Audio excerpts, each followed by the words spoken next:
Maxime, j'ai monté une association qui s'appelle Ferme d'Avenir, qui a pour objectif d'accélérer la transition agricole. Par ailleurs, j'ai monté une plateforme de financement participatif, Bluebees, qui a financé déjà près de 4 millions d'euros de projets en 2 ans.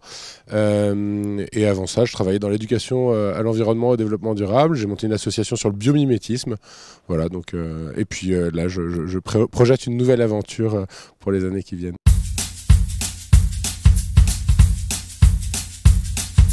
En fait, on a une agriculture industrielle qui a détruit 80% des insectes, 60% des animaux sauvages au niveau mondial en 40 ans, qui a détruit 80% des emplois, qui pollue l'eau, qui met notre santé en péril, qui rejette du carbone, alors que l'agriculture, en fait, elle pourrait tout à fait dépolluer l'eau, prendre soin de notre santé, capter du carbone grâce à la photosynthèse, créer de l'emploi, régénérer les écosystèmes.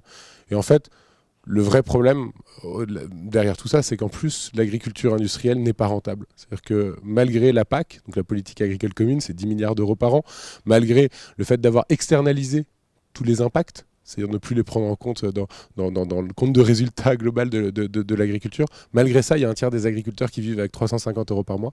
Donc ça ne fonctionne pas, donc il faut changer.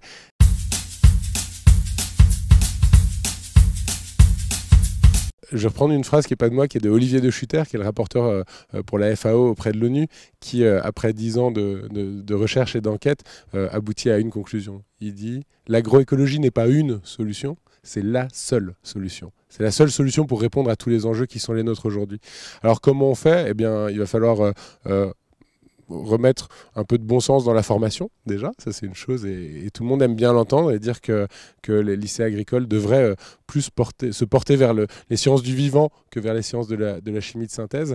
Ça c'est une première chose. Il va falloir orienter les financements vers ce type de projet.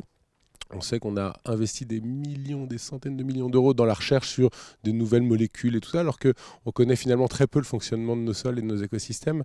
Il y a également une dimension politique, et ça c'est un peu un des volets qu'on porte chez Ferme d'Avenir, puisqu'on a un pôle influence par lequel on essaie de proposer des amendements, et notamment en date pour les états généraux de l'alimentation, on parlait de paiement pour services écosystémiques.